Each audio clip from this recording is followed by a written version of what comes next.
always been a sucker for exploring, but exploring always seems to pay off.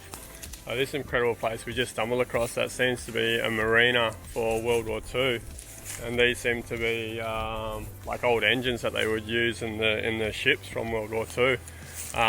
There's even a huge big ship just out here on the port we'll check out in a bit.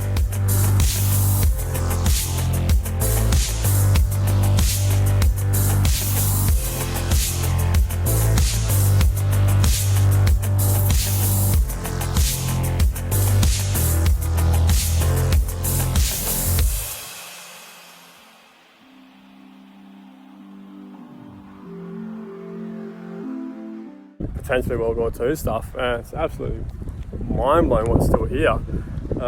Never heard of it, never seen anything about it before, including there's a massive ship still here as well.